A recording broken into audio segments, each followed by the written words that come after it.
Welcome to the 208 Fantasy Football Show.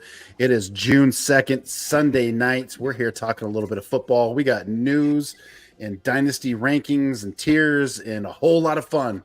The 208 Fantasy Football Show starts right now.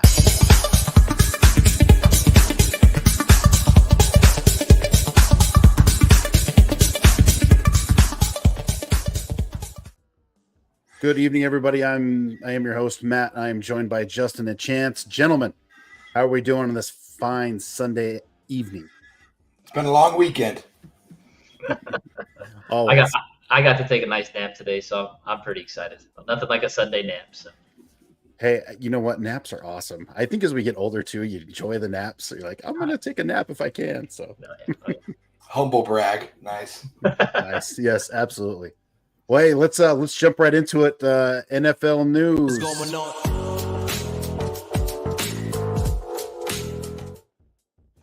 on? So the biggest things that I saw happen this week were the two big contracts by the wide receivers, with Waddle getting $84 million with $76 million guaranteed, and then Nico getting $72 million with $52 million guaranteed.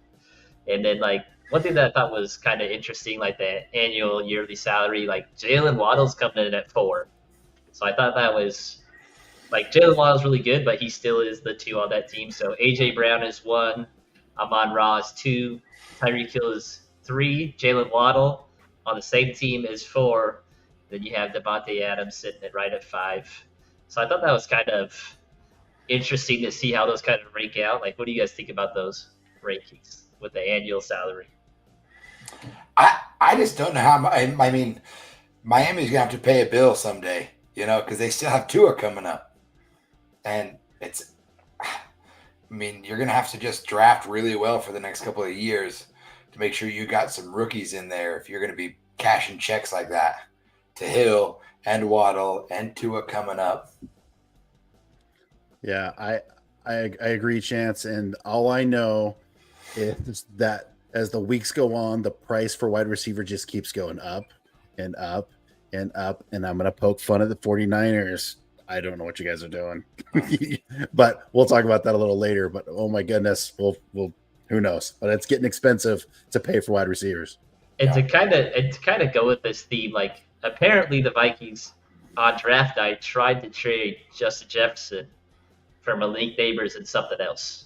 That's just the rumor coming out, and like me, Matt, and Chance have talked about, what's the number that JJ's got to get paid? Is it 38? Is it 40? Someone's got to pay the piper when it comes to Justin Jefferson. So it'll kind of be interesting to kind of see how that plays out. Me being a Twitter guy, I've said multiple times, the Aaron Rodgers video came out of him rolling out, looking real gimpy. So me as a Garrett Wilson, I have a ton of shares of him. I'm a little nervous with how Aaron Rodgers looks. A lot of it is dependent on him, especially with those touchdown totals coming out. There is one photo that I want to share that I kind of want to get Chance's reaction of this NFL football player. I want him to see if he can figure it out. So, Chance, you tell me which one is the first round NFL corner in this picture. He's got to be. Is it the tiny guy? Yeah, that is Emmanuel Forbes in the red shirt. So if you don't know anything about Emmanuel Forbes, so he was a DB out of Mississippi State. He is 6'1", 166 pounds. So that's him right there. He's a great athlete, all these things.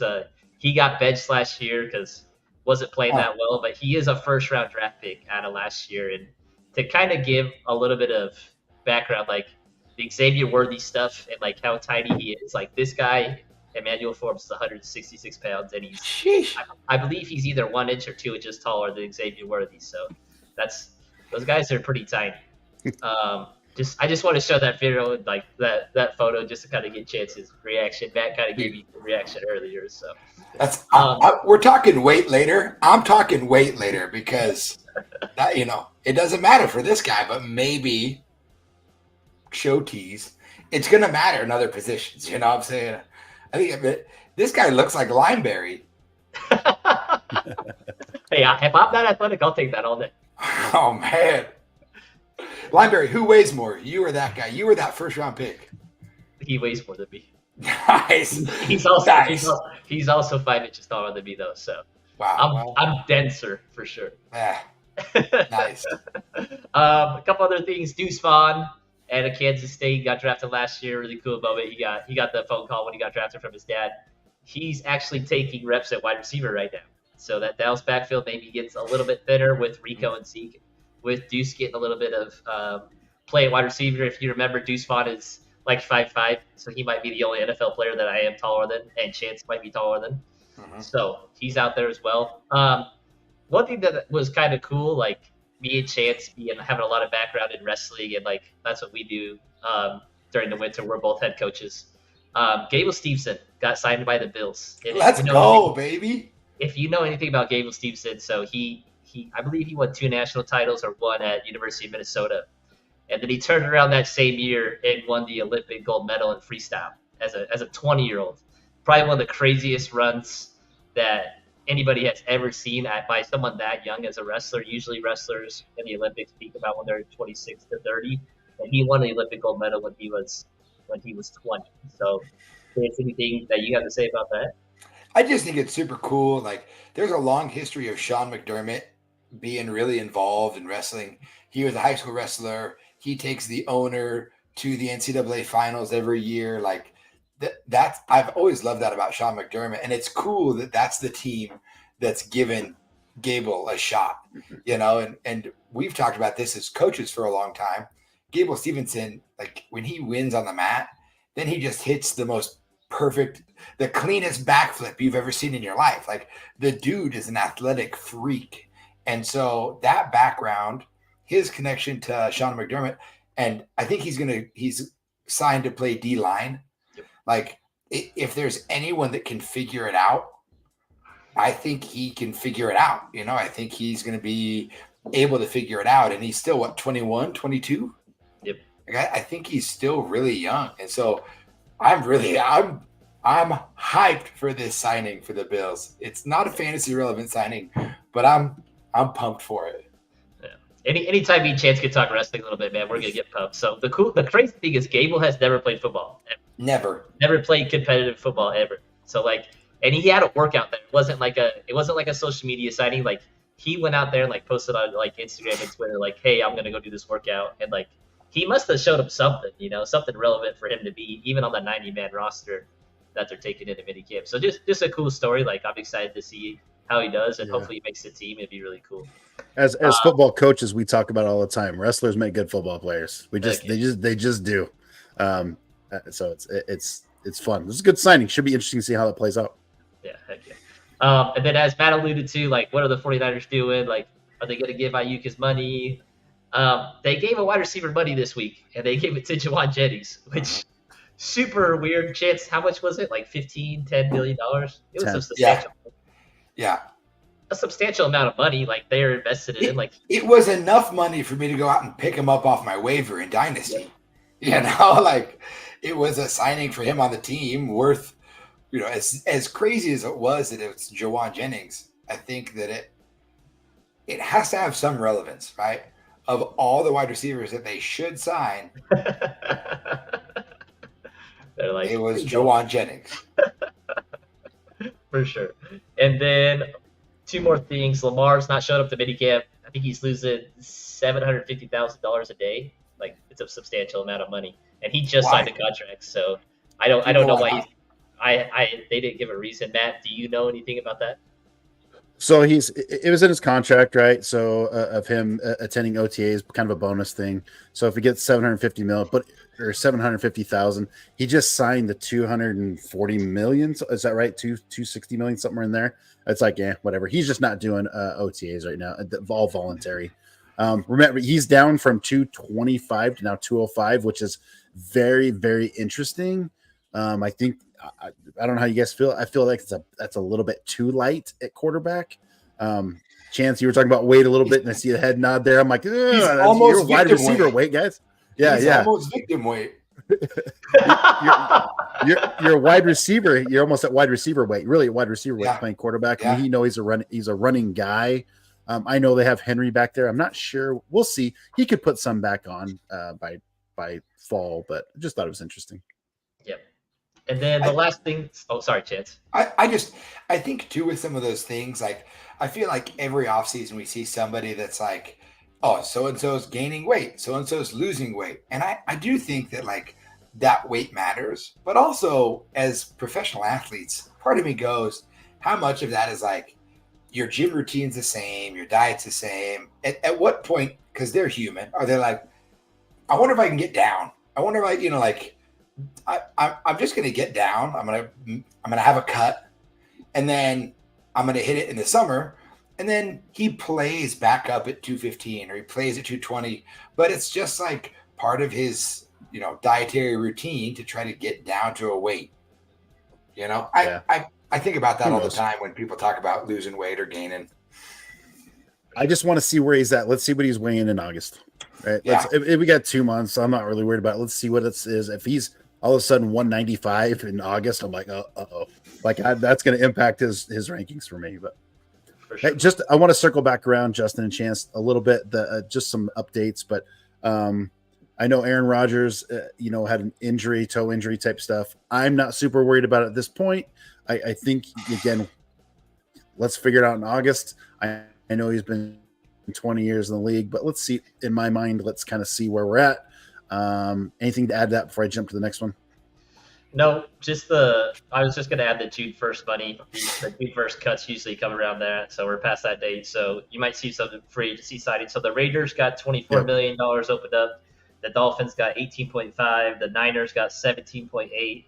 The Cardinals got 15.9. Packers got 10.6, and the Bills got 10.2. So you might see a little bit more active free agent signings going in with some teams getting some more cap space relief. So just be on the lookout for that. Make sure you're using your waivers, like Chance said, like be up to date on those waiver things. I just had one other thing, Matt, if I could. To circle back with the news you missed. Did you see they announced their Hard Knocks team? Yes. It's the Bears. And it's the Bears. I'm super excited. I just love football content. But your Justin Jefferson signing or your Justin Jefferson news about them maybe moving him, I can't wait for the what is it? Preseason Giants. Like, are they doing something with the Giants too? I think they're kind of moving it around a little bit. Yeah.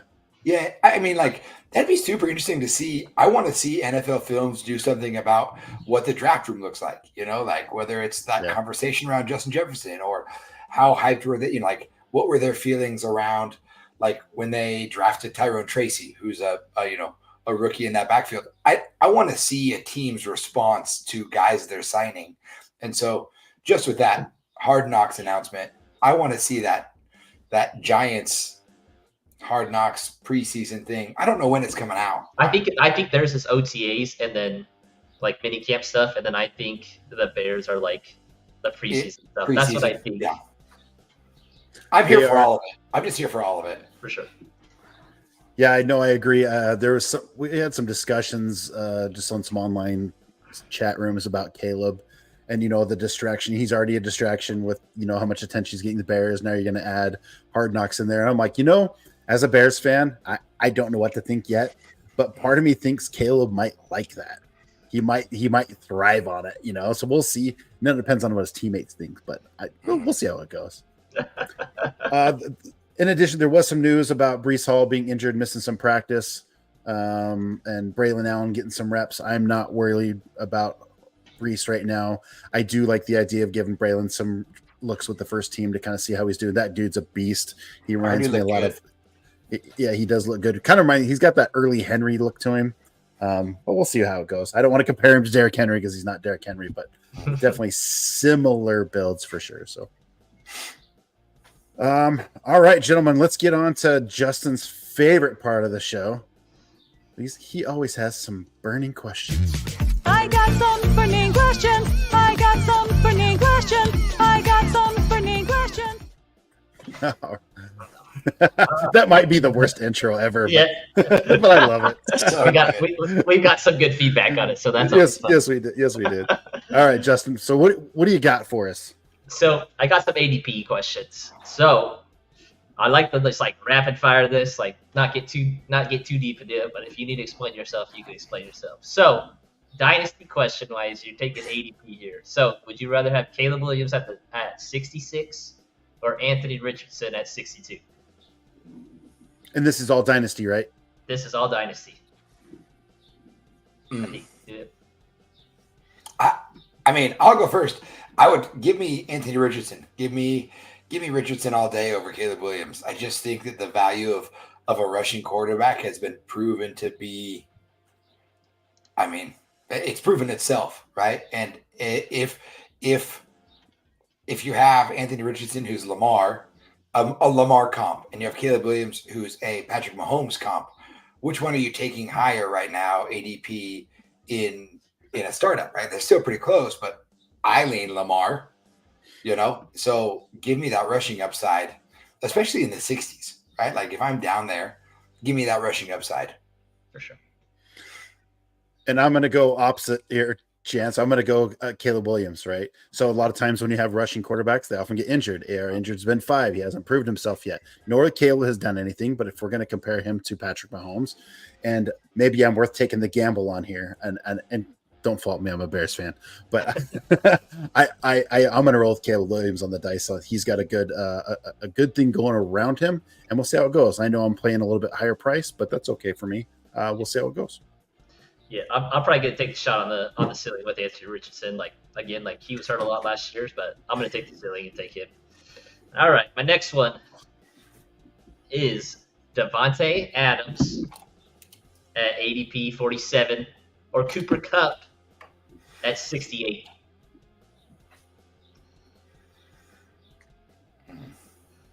Chance is thinking hard on this one. I think I know where I'm at. I think I would go Devontae Adams. Cooper Kupp's a monster, and I think Cooper Kupp's gonna, come back to the mean. I really am nervous for Puka's value in redraft more specifically with Cooper Kupp coming back healthy. But I just think Devontae Adams is that guy. And I don't think he has reached that age cliff yet. It could happen this season. Totally could. But I still think Devontae Adams is the center point of his passing offense. And I think Cooper Kupp has to share that with Puka. So okay. I lean Devontae. Okay. Yeah, I definitely – this is hard. This one was hard for me when Justin and I talked about it yesterday. I'm going to go with the quarterback play, though. If I have a Stafford, a healthy Stafford, give me Stafford and their connection. Both these guys are older, but I'll roll with Kupp in this one, although it's really hard. That's a great point, Matt. Yeah, that's what I agree. Like that's what makes it easier for me. I'm going to take Cooper Kupp 2 rounds later all day. Give him to me. That's 20 spots. I'm probably going to fill it in pretty well. Like Devontae Adams has who? Aiden O'Connell or Gardner Minshew. Oh, don't you hate on Minshew, man. Don't cast shade on my boy Minshew. The Minshew stash. That's where I'm at. I hope he crushes everyone but the Broncos twice a year. All right, next one. Should be Jalen Waddle at 18. It's a high price. Or Devontae Smith at 28. So two number 2s. Mm-hmm. Both been really good. Both have good quarterbacks. So I'll go first on this one for you. I'm going to roll with Devontae Smith because I'm an Eagles fan this season, only because Kellen Moore's the OC, which is a Boise State guy, right? He's the legendary quarterback from Boise State. Okay. He did such a phenomenal job with the Cowboys. Last year was just a horrible train wreck for the Chargers, but I really like Devontae Smith this year. I think he's going to get a ton of targets in that offense. I'm glad you went Smith because, I mean, for the fact of devil's advocate, I was like, I was leaning Waddle, but now we get to have that out, That's right. I think that I just have a hard time. I know Waddle's the 2, but when I look at those quarterbacks, Tua versus Hurts, and who's going to distribute the ball better, I really hope Kellen Moore gets back to what he was in Dallas, where they were chucking the ball and having a great time. But I know McDaniels does that. I know he does it. And I know Tua is going to be top 5 in the league for pass attempts and, yards, because that's just they just want to. They have a track team and they want to run over everyone. And so I know there's going to be volume in that offense. I don't know about the volume in the Eagles offense yet. So up front, give me the 10 spots higher for Waddle. Plus, he just got paid. Yeah, fair enough.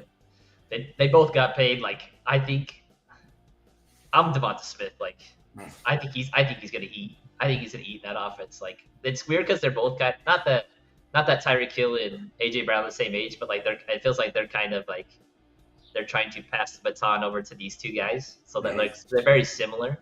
And like Chance said, like Tua's probably gonna throw the ball a lot more up, but I just have a lot of faith in Devontae Smith, and like I want the value. Maybe I can draft someone a little different. Maybe I can get a running back at 18, and then come back around and get Devontae. So I'm gonna go Devontae Smith over that one. Now this next question I think is predominantly for Chance, because ever since he talked about Tank, man, I was just like, man, Tank Dell might be that dude. And so I was thinking about this the other day. So you get to take either of these two receiving cores. So you get Tank and Nico, who are the 1 and 2, just so we're clear with everybody. That's the 1 and 2. Okay? Or we all agree on that. I had some friends real strongly disagree that Stephon Diggs was the one. And I got fired up at dinner the other night. I was like, you guys don't know what you're talking about. No. So you could take Tank and Nico, or you could take AJ and Smith. Which one are you taking? Oh.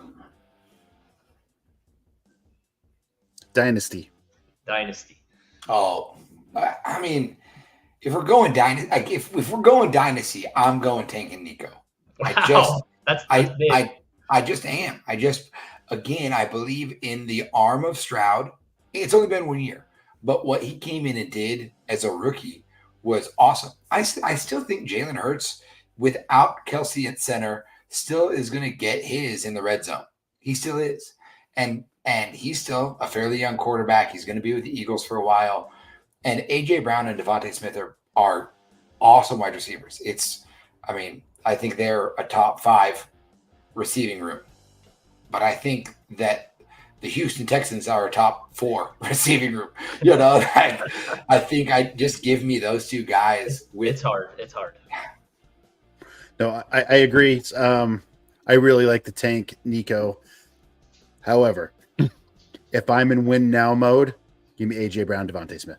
Right, that's where I'm going to go with that. So it's a little bit depending on what happens in Dynasty. Chance, I do want to ask you a kind of a pivot question on this, because Tank and Nico are going relatively close in the ADP drafts. So if you had to choose which one between the two, which one are you taking, Tank or Nico? I love Tank Dell, love him, but I think the contract to me would have me choose Nico at this point. I was most bummed about the Nico contract because I feel like it hurts Tank Dell's value a little bit. And I just think Nico right now I think he has a better shot at touchdowns, that touchdown upside, than Tank Dell does. So if I'm looking for something dynasty-wise and also to win now, I think Tank's going to eat. But I also think Stephon Diggs is going to cut into a little bit more of what Tank Dell does.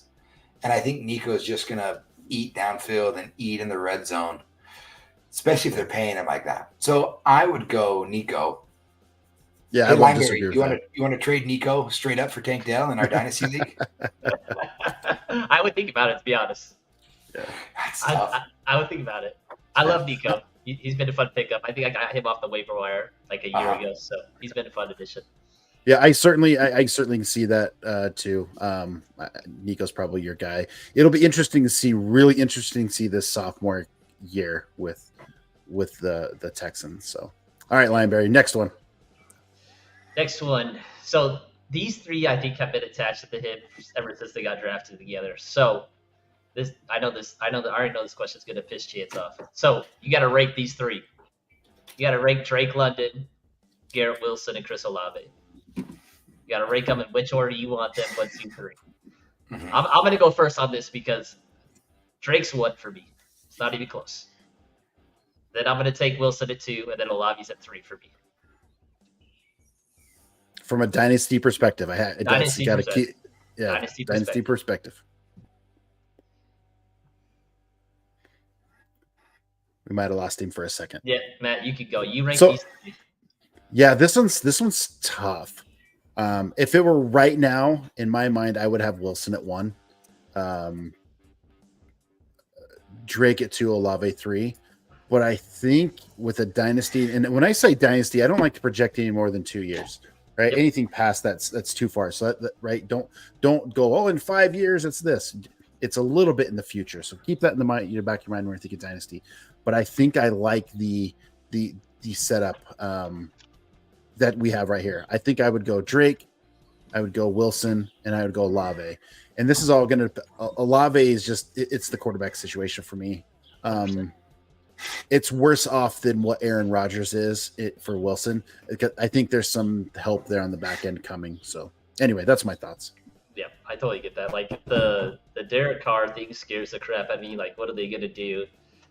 Garrett Wilson should be good this year, but I feel like Drake has the most longevity at quarterback right now, even with the Penix pick, even how controversial it was. Like he still has a couple of years with Kirk Cousins, hopefully 2 to 3, and then after that probably Penix. So like he's not in quarterback purgatory. Like Garrett Wilson can be in quarterback purgatory next year, and like same with Chris Olave. Like Chance is going to talk a little bit about rookie quarterbacks in correlation to number 1 wide receivers later on in the show. So I'll let him kind of hit with that and see how he kind of relates those two. So yeah, I think we talked about this a little bit prior to the show, but Wilson's interesting. He had a crazy amount of targets. What was it, 148 or something like that? It was a lot. yeah, He was over 1,000 yards, but he only had 3 touchdowns. So it was tough. I think he's going to do better. Targets are not everything. We said, some people are always like targets everything. And I'm like, well, if he had 150 targets and only had 1,000 yards with 3 touchdowns, that's great. But imagine what if you had Rodgers in there just with better quarterback play. Quarterbacks make your wide receivers. That's why the question's always been around JJ with JJ McCarthy this year. But I like this setup. Chance is back. Chance, what's your ranking here on Drake, Wilson, or Olave? Sorry, guys, I had to climb up on top of the barn and adjust my internet dish. It's rough out here in the boonies. I think if I had to rate these guys, I would go Wilson, Drake, Olave is how I would have them ranked. I think Wilson's a better football player. I just think of the 3, he's the most talented. I think his quarterback play is the best this year, barring injury. I think Drake London's I loved him coming out of college. I think he's a great, great player.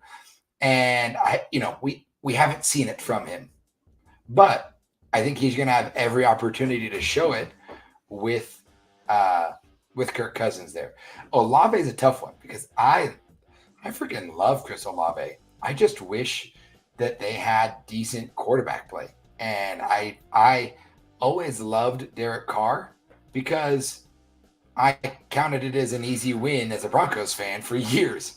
He was like, he's not a guy who scares me as a quarterback. And so I would put Olave last there, but if there's some drastic change at quarterback, I might have to reevaluate that. But currently Wilson, Drake, Olave for me. Yeah, so we're all in agreement that Olave's number 3 there for sure. The kid's got kind of a ton of potential. We just would like to see a little bit of quarterback play. for sure. Justin, next one. All right, rank these following running backs. Again, this is Dynasty, 1 quarterback standard league. Josh Jacobs, Aaron Jones, Zamir White, there you go, Chance, and Derrick Henry. You got to rank them 1 through 4. Again, in Dynasty. In Dynasty.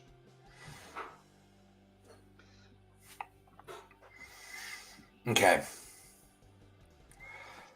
I'll go first because Chance thinking real hard of this. Derrick Henry is my win now guy. I'm taking him at 1. I think he's going to get freaking 280 to 300 touches. And he's going to get a lot of touchdowns. He should get 10 touchdowns. Like, that should be almost like Penn. Then I'm going to bet on the offense of the Packers and go Josh Jacobs for just this year. Again, I'm a win now guy. I think he's going to get something. Like, I hope he does it because I'm a Marshawn Lloyd truther. Like, I think he's going to be really good. And then I'm going to bet on Zamir White just based on the volume. I think he gets, again, 300 to 320 carries. I think they're going to run him into the ground. Again, he might be a 1 year guy where he's nothing after this. Like James Robinson with the Jaguars a few years ago, they just might run him in the dirt and then draft a Travis Etienne. And then Aaron Jones is my last guy. I'm not super high on him.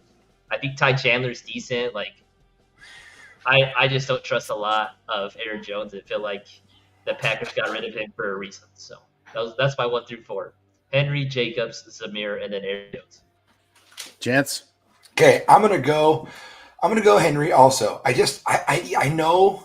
know that it's dynasty, but again, I just think he's gonna eat. I think it's really hard for me to imagine that crown falling off this year, especially in that offense. I think he's gonna stay the most productive of those 4. And then I'm gonna take your last player and put him second. I'm gonna go King Henry, Aaron Jones, Zamir White, and Josh Jacobs last. And I think that for me, Aaron Jones and Zamir White are close. I think Zamir White was such a productive running back in Georgia, and he's been stuck behind Josh Jacobs.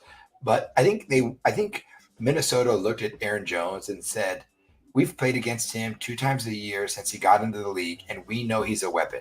And I think he has every opportunity to be Dalvin Cook before Dalvin Cook burn out. Like what Dalvin Cook was at the end of his career for the Vikings, I think Aaron Jones is going to take that role. Zamir White's in a run-first offense, and they loved him enough to not get anyone but Alexander Madison.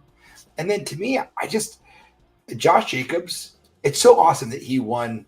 He was the rushing leader that year, but he was once the rushing leader, and he's on again, off again. And I just think there's not a lot of tread left on those tires. I know he's only 26 years old, but to me, I think Jordan Love's going to want to air it out. They want Jordan Love to throw the rock. And I just don't see – I see Josh Jacobs losing his job to Marshawn Lloyd at some point in the season. No, it's fair. That's fair. I guess quickly on my rankings, I'm going Henry, White, Jacobs, and then Jones. I like Jones in that Minnesota. I'm going to work backwards here. I like Jones for Minnesota. I think he's going to be a great addition for them. They're going to lean heavy on him. But I think that's it. I think he gets one crack at it. And then after that, he's probably moving on.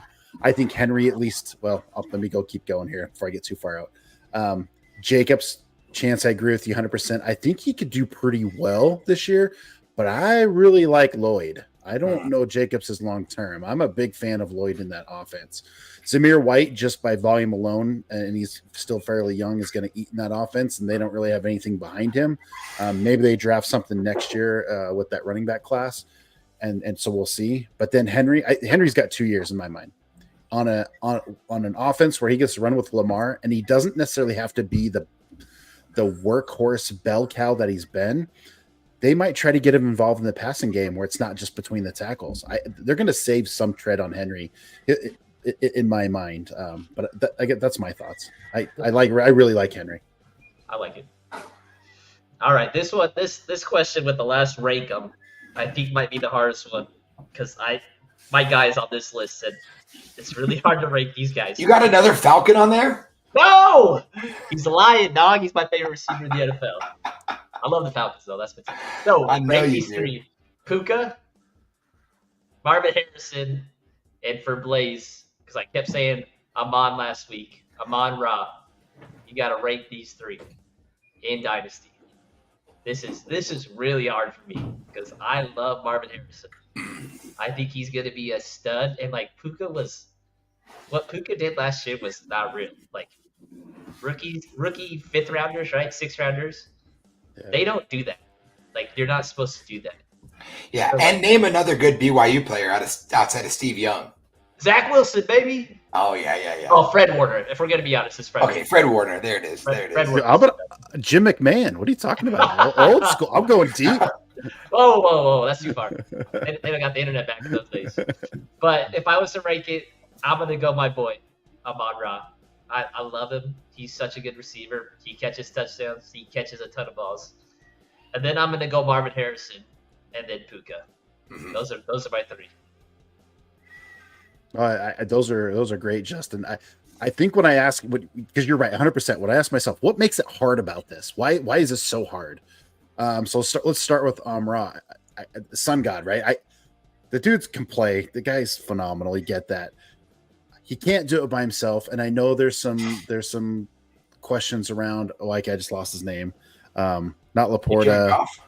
Jameson Williams. Jameson Williams, right? So can he pop off to take off some of these receptions from Amon-Ra? So it's very possible. The kid's phenomenal. Marvin Harrison Jr., we don't know what he is. We think we know what he is. We're not 100% sure yet. And then Puka, and Chance mentioned this earlier, is like, man, is he going to lose some stuff? Is he going to lose some to Cup? Him and Cup Stafford, right? They're tight. So in my mind, that makes it really, really tight. I'm like, ugh. I'm a little different, but I do like, and I'm going to roll with it because I'm going to swing for the fences. Give me Marvin Harrison Jr. If he's anything like we think he is, give him to me. The other two are closer. I'm going to go off a little more talent. I'm going to do Sun God, and then I'm going to do Puka. So those are my three. Man, that's tough. I think that I'm going to go with Amon-Ra St. Brown as my number one. Let's go. I'll agree with you. And I love Marvin Harrison Jr. I think Maserati Marv is going to absolutely eat. And I think we're going to be having the conversation in a year or two as to whether or not he's wide receiver one. I don't think that conversation is far off. But Amon-Ra right now, with what Goff's doing, with the rapport he has, with the way Dan Campbell wants to attack, I think that even the emergence of Jameson Williams, what Sam Laporta's doing, the threat of Montgomery and Gibbs out of that backfield. See what I said there, Lineberry? Montgomery and Gibbs. There's two there. They'll both eat. They both eat. I think that just sets Amon-Ra up for just more success. He has more of a chip on his shoulder. I love that clip of him listing all the receivers taken ahead of him. And again, Puka is last for me. Amon-Ra, Marvin Harrison, and then Puka. Because how many years ago was Cooper Kupp the Triple Crown winner? Was it 2-3 years ago? Yeah. I mean, it not long enough for me to know how many. I still think of him as the Triple Crown guy. So I think he's going to eat in that offense. There's only two good players for the Rams team is not that good. If you look at it as the whole roster, Matt Stafford carries that team. And I think he's going to carry it on the back of Kupp and Puka, especially this year. Okay. Yep, I agree. All right. Next, we are going to get into quarterback ADP. And just, again, we can go through this quick. So the first guy that I think is way too low on ADP, and this goes back to Marvin Harrison, is Kyler Murray. He is ADP right now is 83, and he's the 11th quarterback. So in a 12-team league, he's the second to last quarterback off the board. Give me that all day. Give me that. Which is crazy to me. I get Jordan Love, he doesn't have rushing. Justin Herbert, we don't know. Caleb Williams is a rookie. Anthony Richardson was hurt all year. Joe Burrow gets hurt a lot. Is CJ Stroud going to dip? I just don't understand that. Kyler Murray, you can say what you want about him as a real NFL quarterback, but he is a really, really good fantasy quarterback. I think every year he's played 17 games, he's been the top 5 fantasy football quarterback. So 11 is a bargain for me. Mm-hmm. Yeah, I couldn't agree more. I will take Kyler Murray that low all the time. I think he has rushing upside. And now, even when he was really killing it in fantasy, he was thrown to Larry Fitzgerald, when he was thrown to D-Hop in his prime. And now he has that again. And what we all assume is a generational talent in Marvin Harrison Jr. And I also think Marv's going to pull defenses, and it's going to open up things for Trey McBride, who we saw break out last year. I think Michael Wilson out of Stanford is probably going to eat more than we'd like to think. He's going to be that underneath guy, or he could go deep. I love Michael Wilson coming out of college, but I will take Kyler Murray there all day. Though, do you have the ADPs pulled up, Lineberry? Yep, I do. Where? And I'm just asking this just out of curiosity because we laugh about this all the time. Is Tua going above or below Kyler Murray? Below, quite a bit. In Dynasty? Quite a bit, yes. Nice. That's my favorite discount. Yeah. But I love Kyler where he's at. So Chance pretty much stole my thunder. I Oh, but no, you're 100%. I'll take Kyler as high as 5. Right? If I had to push that high, I would push him that high. Wow. I've seen this so many times in the past. There's a little bit of the Kyler Murray hangover as he was injured and he had the video game thing, and is he really bought in, and they wanted to trade him, and right there was all this hubbub. In my mind, if you're high on Marvin Harrison Jr., if you're high on Trey McBride, who's throwing him the ball? Yeah. I can't tell you how many times I've seen this pass. Like, I like all these guys, but then you don't take their quarterback, or you're not high on the quarterback. It's something I saw this years ago with Tom Brady and Randy Moss. Like, oh, we're really high on Randy Moss, and he scores 50, has 50 touchdowns or whatever it was, close to that, I think. And it's like, well, Tom Brady threw him the ball, guy. Like, why are you so low on that, or vice versa? That I know you don't necessarily always have to stack, but you do have to correlate it. If you're high on one guy, you kind of have to be high on the other guy a little bit. So this is an outstanding value if Kyler Murray's that low. And maybe, just maybe, this reinvigorates him a little bit. Like, oh man, let's make it happen. For sure. Okay, the next quarterback. I just feel like he is such a enigma. I don't know how I feel about him. He was a generational quarterback. He's probably one of the 5 highest rated quarterbacks coming in the draft ever, like with the John Elways, Andrew Luck's. And like, he's just been so wishy-washy. Like, again, I don't know how I feel about it, but Trevor Lawrence, he is the quarterback 14. His ADP is 106. So what Chance alluded to earlier, he's getting taken one spot above Tua right now. That's 14 and 50. And I just don't know if he's somebody you avoid just because the inconsistency. Like, I think maybe Tua is a better value. Brock Purdy might be a better value. Jared Goff is going way below these guys. Like, Kirk Cousins as well. Like, there's a lot of guys getting way below him. Like, I don't know how high his ceiling is. He's not going to run the ball a ton. Like, they invested in wide receiver. Like, he might be a guy that I just avoid and just see, like, let's see one more year. Like, but he's a hard one for me to kind of buy into. Trevor, go ahead, Chance. I just say I couldn't agree more. I'm just out on Trevor Lawrence. I think that this year I would be so pleased to be proven wrong on Trevor Lawrence. I loved him in college. I thought he was awesome. And I think that where he's at now this year, I would love to see that leap from him with Evan Ingram, with Brian Thomas, with Gabe Davis, Christian Kirk. He's got weapons. ETN out of the backfield. He's got guys. And I would love to be proven wrong. But if you're talking about a quarterback that's outside of the top 12 for most leagues, I will take a flyer on all those other guys you named, Tua, Goff, even Stafford. Like, give me guys at a better value, and where people would take Trevor Lawrence, give me a surprise running back or a wide receiver. I think that could break out at that spot instead of Lawrence. Yeah, Chance, I agree. I'm probably out on him. If you're in a super flex, he could probably be he's a good QB2. This is a make or break year for Trevor Lawrence in my mind. He's going to have to show. It's a little bit unfair. It's not his fault with the OC changes, but they are giving him every opportunity. To Chance's point, they put a ton of people around him. They're right. Okay. Ridley didn't work out last year. He went and got paid a ton of money, which we all thought maybe he would re-sign. At least I thought he would. But the kid can play. The kid's a baller. He's not in the great situation.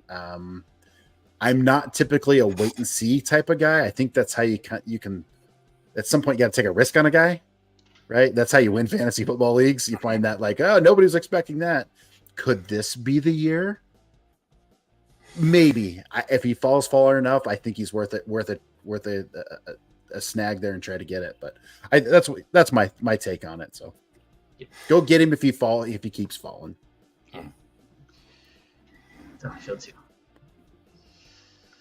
All right. Do you want to get to the tiers or? Yeah, let's. Yeah. We can certainly do it. Let's jump in. Hey, if you are watching, subscribe to the channel, like the live stream today. ask a question. Look, us three guys are sitting here talking fantasy football, and you got questions. We want to answer your questions for you. We want nothing more than for you to dominate your fantasy football league.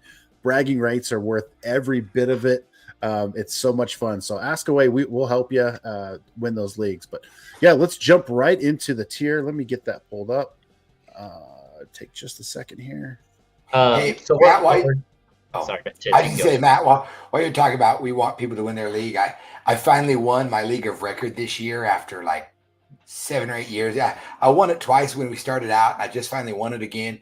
And I just received our trophy, our traveling trophy, only to find out that every single year that it has been handed to the next winner, they all left very mean notes about me every single year.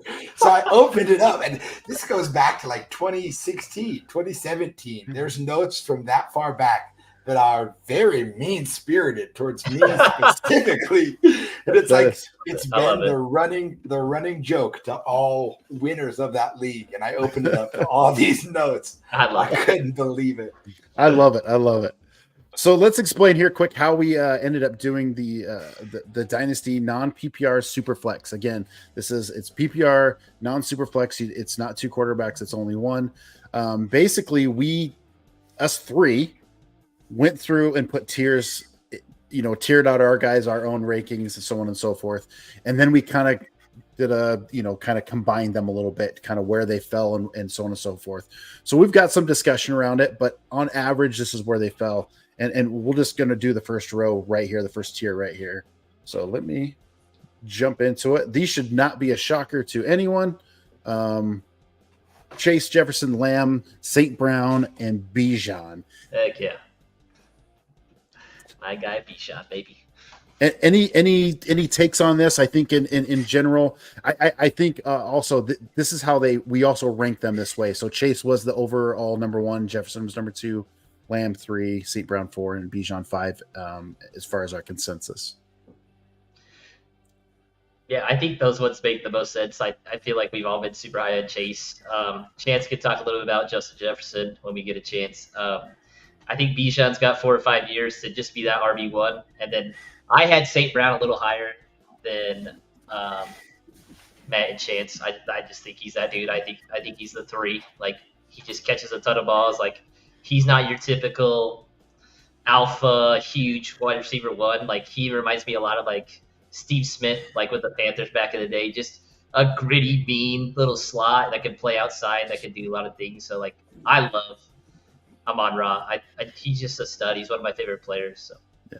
Chance, you want to talk a little bit about Jefferson because you brought that up a little bit. I love these tier rankings because it's easy to have beef with all these things, and I have beef with Justin Jefferson. I have beef with Bijan also, but I understand why they're in these tiers. And my biggest thing with Jefferson at 2 is I just don't like his situation. I think he's a great receiver, but I do not know if he is quarterback proof. And I know he performed so well last year when Nick Mullins came in. He was still very productive. But I heard this awesome stat, and shout out to fantasy footballers who I listen to all the time. But they were talking about wide receiver 1s on a team that have a rookie quarterback. And it was some crazy numbers, like wide receiver 1s with rookie quarterbacks average 4 touchdowns a year. They average 700 yards, and they average like 70 receptions. So that's the average in the last 13 years of wide receiver 1s on teams with a rookie quarterback starting. And the only 3 receivers ever have had over 1,000 yards with a rookie quarterback. And so I just think Jefferson's going to have a real hefty dip this year. And I hope he's quarterback proof. But for me, give me guys in known positions like Jamar Chase and CeeDee Lamb and St. Brown, right? Like, I know that those guys are in the same system with the same quarterback for at least the next 2 years. So if I'm doing a dynasty startup draft, I'm going to take all 3 of those guys over the question mark that is Jefferson, because I want to win now. I want to win my league. I don't want to just sit on the best player and take an L. Yeah, for sure. I think we get pretty hyped up with certain players, and I think you bring up a good point. You might have to temper your expectations a little bit with certain quarterbacks. We've all three of us talked about it before the show. Quarterbacks make your wide receivers. Could Jefferson be quarterback proof? It's possible. We just don't know yet because he's never been in that role. Like some people would say, Cousins was not a very good quarterback, but I don't think he gets enough credit for what he is. But I agree with you, Chance. I temper your expectations. I still think we like him at 2. If you'd wanted to drop him at the end of here, I wouldn't have a problem with that either. Yep. I like it. Let's see tier 2, man. You got it. Ooh. So we have Marvin Harrison, Brees Hall, Jahmyr Gibbs, Garrett Wilson, AJ Brown, Puka, and JT. So my beef with Chance on this, because he's definitely the highest. I feel like on JT. He's on that JT trade. He's been on that JT trade since the beginning, I think, since he came out of Wisconsin. So why were you so low on Barkley? Like they're the same situation. Like let's be honest. Like they both have running quarterbacks. They both have above average offensive lines. They both should have good play callers. Like I feel like if you rate JT high, like you have to rate Barkley as the same. Like I feel like that is a would you rather have JT or Saquon Barkley? That should be a hard question to answer. Like like if Saquon is going substantially lower than JT, like I'm gonna take Saquon all day. So here's where I'm at, and full transparency, I was low enough on Barkley that I put Barkley in my tier 4. So that's why Lineberry has beef with me. Right? Barkley for me is in my tier 4, and I have JT a little higher than that. I feel like this comes down fundamentally to me to how I've changed how I view my dynasty teams and my dynasty startups. Very shortly after I'd started playing Dynasty, I had this team that I said, oh my gosh, I am running back heavy. Like I don't even need a wide receiver 1. Like I've got stud. I was going into a year where I had JT, Javonte Williams had just had his awesome rookie season. I had J.K. Dobbins on my team. And he had just had a really good year. I felt super loaded at running back. And then it all blew up, right? It all blew up. I had a bunch of running backs get hurt. I struggled there. And because I was so dependent on my running backs and I had built, to me, a good foundational core of young wide receivers who last longer in the league. Receivers just last longer. I struggled in my dynasty, in my dynasty league. And so the reason why I have Barkley so low, and again, probably too low. Honestly, you can call me out for it. He's probably too low. But for me, if I'm rebuilding or I'm in a dynasty startup, it's just like that 0 RB theme for redraft that people talk about. Give me all of the number 1 wide receivers, and I will take and find running backs later. I'm high on JT because I don't think there's anyone behind him that really they have committed to him and what he's going to do. And yes, he has an injury history that's no different than Barkley's. And again, Barkley is the quad father, right? He should be a little higher. He's great out of the backfield, all of those things.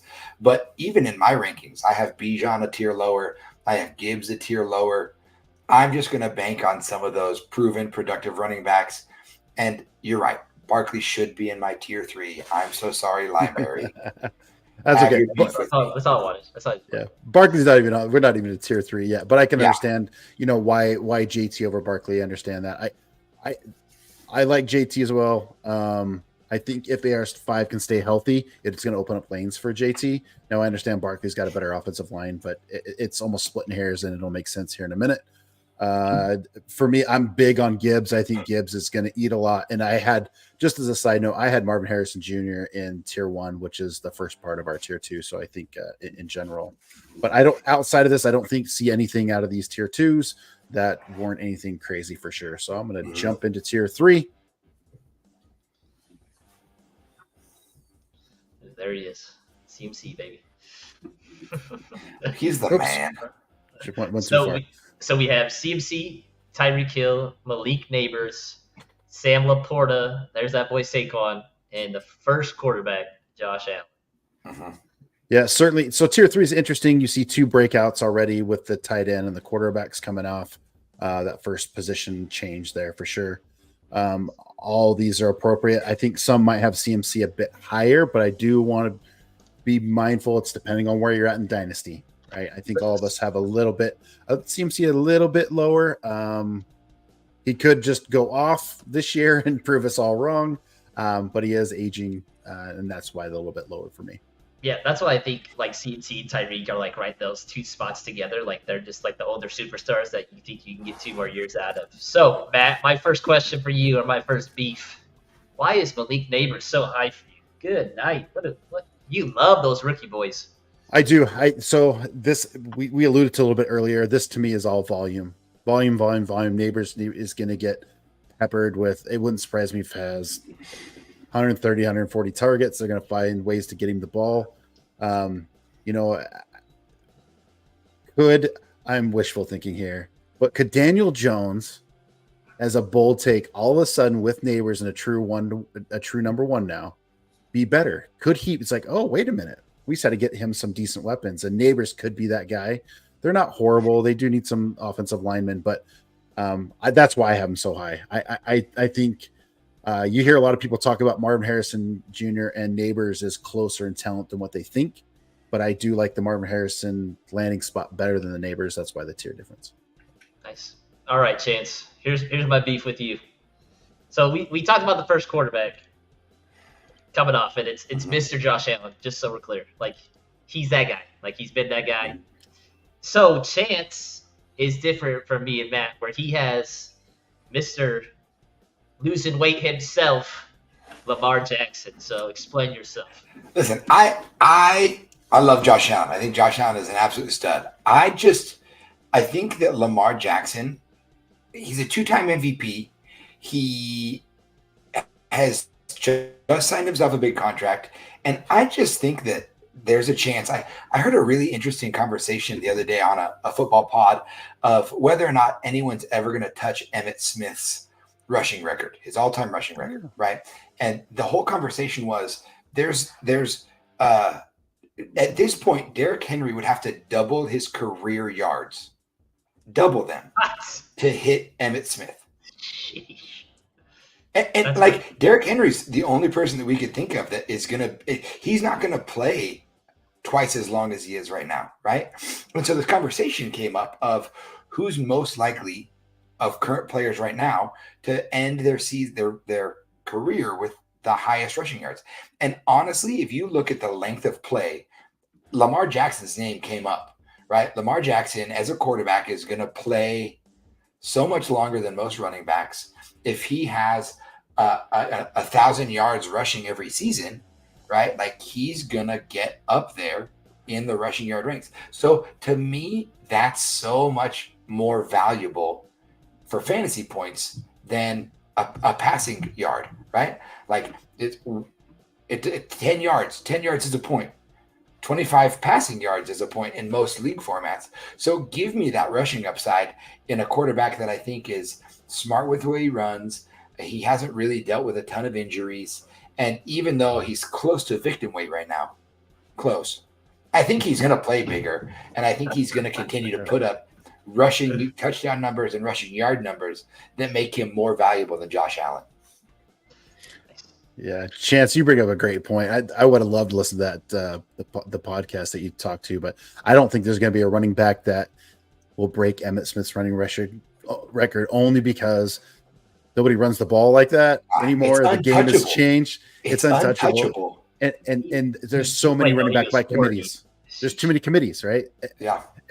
It's not going to happen. So the closest might be a rushing quarterback. So that's very, very interesting. Yeah. All right, let's jump into tier. Absolutely. Let's jump into tier 4 here. All right. This is where it gets a little bit goofy in our rankings. Yes, it started getting, where we all agreed to where we kind of agree, and now it's like a little less that we agree, but we certainly found some common ground here in tier 4. Go ahead, Lineberry.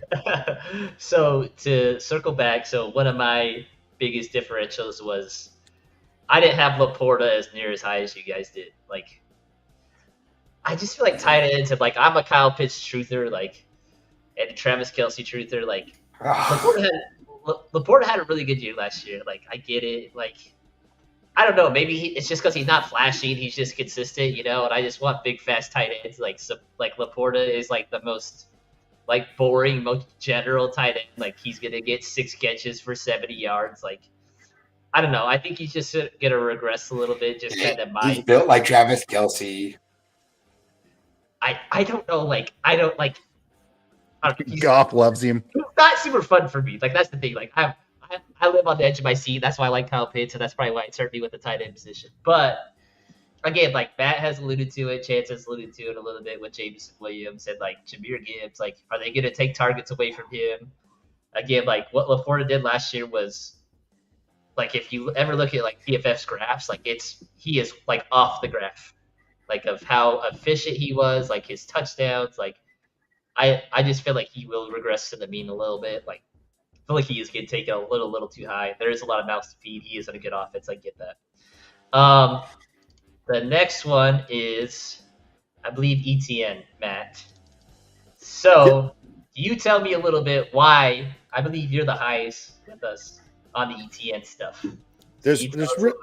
Yeah, for sure. There's really nobody behind ETN, and this is a make or break year for Trevor Lawrence in my mind. So they got to get something going, and so this is a little bit of a gamble in tier 4. And I liked him better than Kyron, only because he's it. Kyron's now got Corum, and I think Kyron's going to eat a little bit too. But I liked ETN. I think he's a really good player. He fits their system. They got to get some things going. So it's a little bit of shot in the dark, but somebody's got to run the ball back there. Somebody's got to own it. That's why I have him a little bit higher. For sure. And then so we have London in 4, but I definitely had him highest, and I had him on the back end of tier 3. Like again, like I have a bold take on London. Like I think he's gonna ball out when we do our bold takes episode. I think Kirk Cousins has been so good for wide receiver ones, and that's what he is in the Falcons offense. So, and he's super young. I believe he's 22, 23. Like he came out as a 20-year-old. So he still has a lot of years ahead of him. He, again, like I said, he doesn't have quarterback purgatory. Like he has Penix and he has Cousins. Like we're so good as the Falcons that we have 2 starting quarterbacks.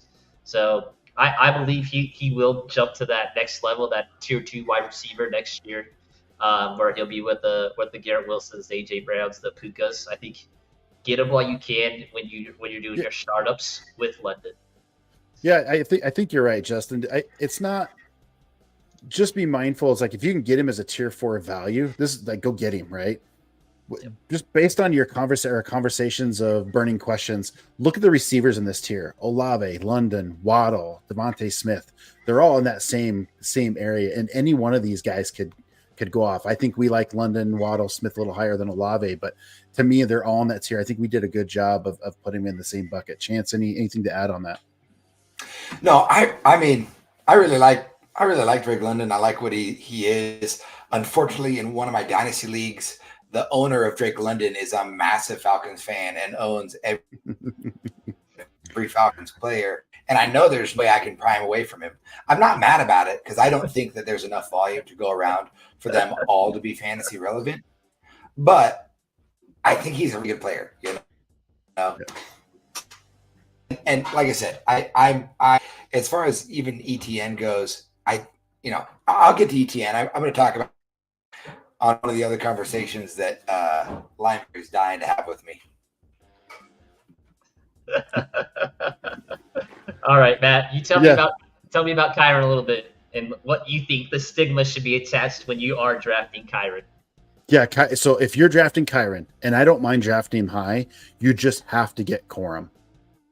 If you're able to do that and get both of those running backs, you're set. You are set, whether it's dynasty, redraft, whatever. Best ball. If you're drafting Kyron, you're drafting Corum. No, I don't care. I don't care what anybody says. Nobody knows what that backfield is going to look like. Some people are very pro Kyron. It's going to be a 90-10 split. Some people, it's going to be 50-50, 60-40. Nobody knows. Everybody has their speculations. Corum's a lot like Kyron at a higher draft value or draft capital than what we saw, right? It makes sense. Kyron got injured a little bit. It would have been nice to have a Corum last year. So Sean McVay, he likes the one guy. If you look back a few years ago, he was running back by committee. So in my mind, get them both. If Kyron, get Corum. I don't know what the ADP spread is on that off the top of my head, but get them both. So with the Kyron stuff, like Matt was saying, it feels like Sean McVay is like one of the last coordinators that truly is a one RB guy. Like he ran Kyron into the dirt, and it feels like they're going to run him into the dirt until his contract expires, which is in 2 years, I believe. But one thing that makes me high on Kyron is they invested, I think, over $120 million this offseason into their 2 guards. So they invested a lot in those running backs. And like a big thing with fantasy is like invest in good offenses. And like Sean McVay, time and time again, has had a good offense. So like invest in that. Like if he does go down, like you still want a bit of that offense with Blake Corum, and you can probably get him pretty late. I'll look up his ADP, but like you can probably get him super late, especially in those in just standard redrafts. So yep, for sure. Let's bounce to tier 5 before we get ready to wrap this up. Some interesting names in here, and again, we were very spread throughout on this one. All right, Chance. He had one player in this that's not even ranked, and he knows who it is, and he's going to talk a little bit about what he's mentioned as victim weight, which is super funny to me because he's never said that to me before. So me and Matt both had Devon Achane in our rankings. He had a really good year. Like, he scares me to death because I feel like he could get hurt or he could freaking run for 300 yards every game. Like, it's super boom or bust. There's nothing in the middle. So, Chance, tell me about your hatred for Devon Achane.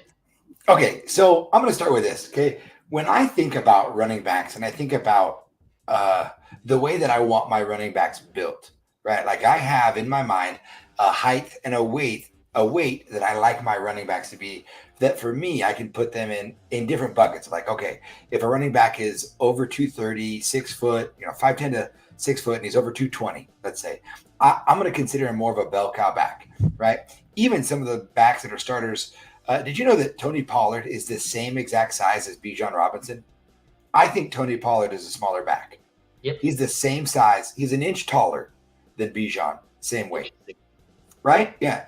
And of who we've listed so far, the lightest running back has been Kyron Williams, weighed in like 195 last year. Okay, still productive. Devon Achane is 188 pounds, 5'9", 188. The dude is tiny, and I get it. He had some blow-up games. I bore witness to his breakout game against Denver, okay? He crushed my soul that day. 70-piece, baby. Oh my gosh, it was wild. But to me, I look at the Miami backfield, and I think Devon Achane is incredibly talented. But a running back that small, 5'9", 188, in a very clear committee, right? Like, you have Raheem Mostert, who is very talented, has a nose for the end zone. You got Devon Achane. You got Jeff Wilson Jr. that's still there. And then they go and draft Jalen Wright, who is just as fast as Devon Achane, but bigger, substantially bigger. To me, I love his upside. I don't love his upside enough to say he's a foundational top 30 guy, when I would rather take a flyer on a bigger back that's maybe not on this list, right? Or even in ETN, or I just, that weight scares the crap out of me. I just don't think that in a running back by committee league, he's going to be scoring that many points that consistently. I just don't trust a victim weight running back. That's fair. You make some good points. The only caveat I would throw to that, because you're 100% right, I can see committee all over it.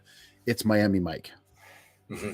Yeah, it's I don't know. You're so right. And Achane did that last year. Like, All right, I guess I can throw him in that mid bottom tier 5, and because it's Miami Mike, he loves speed, and all of a sudden it's A chain through the roof. So who knows? But you bring up some very valid points, Chance.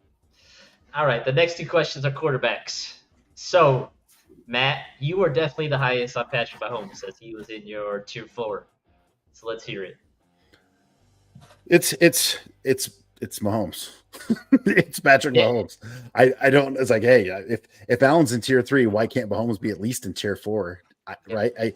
He's just phenomenal. He's a guy you don't have to worry about it. Look at his receivers; they're horrible, and he still puts up numbers. I know he had not as good as numbers this last year than he had previous, but they're trying to adjust that. I'm like, your kid can't go wrong. I'm okay with throwing him in that tier 4 range. It's Patrick Mahomes. I don't. For sure. And then the last one was Jalen Hurts. He's kind of, again, like, he's an enigma for me. Like, his last year, like, I get, like, he was very fantasy relevant. I think he finished at least top 5. Like, he just ran for 15 touchdowns, like, and they're all 1-yarders. Like, I just don't know how you can replicate that for 5-6 years. Like, I'll take Patrick Mahomes over that. Like, I'd probably take Joe Burrow over that, just because I feel like they're going to be a lot more consistent. Like, again, like, I have pretty high hopes with Kellen going over there that they're going to sling the rock around a little bit more, and he'll up those passing yards a little bit, because he only had 22 passing touchdowns last year, and like where he really got his points was his 15 rushing touchdowns. So again, like, he's probably not very high for me when it comes to quarterbacks in redraft. Like, I would probably rather take a shot on Kyler and those lower guys, and like a Tua, like, where I don't have to pay a ton. Like, you're probably gonna have to pay around 5-6 for Jalen Hurts, where I could probably wait for Kyler in 9 or 10, which I'd probably rather take that price than what Jalen Hurts is. And like Chance has said, like, I'd probably be more comfortable taking a wide receiver in that round, or my tight end 1, like whether that's Trey or Sam Laporta. Like, I'm probably way more comfortable doing that than taking Hurts. So I hope Hurts falls. I want Justin. I need more people like you. don't get Hurts. He's horrible. He's gonna fall, right? Yeah, I don't think he's gonna get 15 rushing touchdowns. I get that. Barkley's there. Right? That makes some sense. I totally understand that. If he can do anything like Dak did the Cowboys under Kellen Moore, there is a chance he is league MVP. Yep. So it's there. So if you're telling me that, that's why I like him in tier 5, because I think he's still behind Allen and Mahomes, but there is a chance he could be that high, and I can get him outside of tier 5, outside of the top 30. Okay, all day long. So I liked him in the bottom half of tier 5, or close to Mahomes. But I certainly understand the worry about the touchdown drop off. 15 touchdowns for a quarterback's a lot, And they needed to bring Barkley in. They can't have him run the ball all the time and be hurt. So that was just my thoughts. Very true. And then my last thing that I saw, at least at tier 5, that really stuck out to me was just this cluster of 3 wide receivers that I feel like are all, not that they play similar, but man, they're probably all going right back to back to back. So it's Nico, who we talked a little bit about. It's DK and Brandon Ayuk. So I think we all have Nico above everybody. No, we all have one of those 3. One. Yes, yeah. Because I have. Yeah. So Chance has Nico, DK, Ayuk, and then I have Nico, Ayuk, DK. And then I can't see where Nico is on Matt's. I didn't put Nico on the top 30 yet. I did not. Didn't put him on there. So it's just kind of interesting to see those 3 clustered together, where they're all pretty similar. So what do you guys thoughts about those? Go ahead, Chance. Matt. Go, you got it, Matt. No. Okay. I don't know. I don't know. It's DK to me. We've talked about. I think we might even talked about this last show. If you're going to bring in the OC from Washington that averaged 370 passing yards, I know it's Geno. I get it, or maybe the other quarterback gets it. But if they're going to put that type of offense in there, you got to have DK. You got to have JSN. at least one of those two guys in the top 30. So that's why I like DK. And I think I had JSN above Nico in regards to that, just because that offensive setup. It just made a ton of sense to me. DK or JSN's one of those receivers in Seattle is going to eat. I don't know which one yet, but one of them is going to be like, oh wow, we should have ranked him much higher. Yeah, I think it's going to be DK in the Romo Dunze role, and I think that he's going. I think he has top 10 potential this year as a wide receiver. Like, I think he could absolutely blow up. But the reason I have Nico ahead of DK in Dynasty, not only is Nico younger than DK, but and maybe check that for me. I want to say Nico's younger. It seems really obvious to me. But DK is only 26.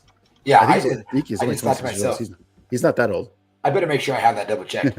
But you know who is younger is Nico's quarterback, right? At some point, DK is going to have to go through a quarterback transition before, in my mind, Nico will have to. So that's the edge for me where I put Nico ahead of DK, because I just think that DK is going to probably stay with Seattle, but again, more likely to have a quarterback change. And then also Ayuk's the same. Like, there's a lot of mouths to feed in that offense. And I just don't know. I don't know where he's at in 2 years. I don't know if he's a Niner. I don't know if he gets moved. You know, it's just enough questions for me to rank them. Nico, DK, Ayuk. And I didn't have Ayuk in my top 30 at all. There's too much there going on for me to even put him there. I was like, ugh. And I think he's a talented wide receiver. I've seen it before. We saw it with Debo, who decided to hold all the training camp out, and he got a contract and he played like garbage the entire season. So, does Ayuk hold out all the way till the season starts? I don't know. We'll see. I know he wants Waddle money. So, but I don't know if he's going to get it. Yeah. So Nico and DK are 2 years apart. They're a year difference right now, but DK just has a late birthday. So one's 25, one will be 27 this year. Yeah. Anything else, Dal, Justin, as you saw this late tier 5 here with those guys? No, I think Trey McBride is gonna freaking go crazy this year. Like, I went to the Falcons Cardinals game when it was Kyler Murray's first game back, and man, he killed us. I feel like he had like 15 receptions for like 150 yards. Like, safeties can't guard him. He's good. Like, he played at Colorado State, and he always tore up Boise State whenever they played against each other. Like, he's a really good tight end. Like, that's a fun thing about tight end. Like, this year, like, there's a ton of really good ones. And like next week, we'll talk a little bit about the question we get to about some of the tight ends that finished really high that are just getting drafted super, super late. So I feel like tight end, like, I think there's like 12 to 15 ones that can give you like a decent year, like 5 and 50. Like, it's good what you want with your tight end. Like, I don't think there's a huge difference now. Like, it's fun to see tight ends like coming in the league and be really good. So. No, I agree. I think the one place we have to kind of be mindful for those in tight end premium, I think if you go look through those tight end premium positions, it might be a little bit less, but in regular scoring, PPR scoring, I think it's pretty deep. Chance alluded to it earlier with Marvin Harrison Jr. McBride is going to eat over the middle just because of Marvin Harrison Jr. opening everything up for him. He is going to get a ton of targets in my mind. Sweet. Well, that is our Dynasty non-PPR Superflex tier rankings. Hope you enjoyed that. Gentlemen, final words before we sign off for the evening. Chance, we'll start with you. Man, I like I said, I just am super glad to be on this with you guys. I hope that those of you listening had have a blessed week, that you guys enjoy it, and look forward to talking to you guys next week. Justin. I just feel really bad because I feel like a victim because I'm a victim weight now. So I got to rethink some things in my life. So hopefully I can gain 40 pounds and not be victim weight. That'd be great. But yeah, I feel real self-conscious right now. Try to hit that 2 bills, Lineberry. Try to hit that 2 bills. There you go. Well, thanks everybody for joining us. You're moving over to Rigby, so I'm sure that in East Idaho, they all seem like they eat really well. They do really well over there. So it shouldn't be hard for you to get that extra weight going up. Yeah. All right, with that, we're going to sign off. Thanks, everybody, for joining us. Again, like the stream, hit the subscribe button, turn on your notifications. We try to get to you once weekly. As the season progresses, we're going to hit a little bit more. But until then, have a great week, everybody, and we shall see you next week. Later.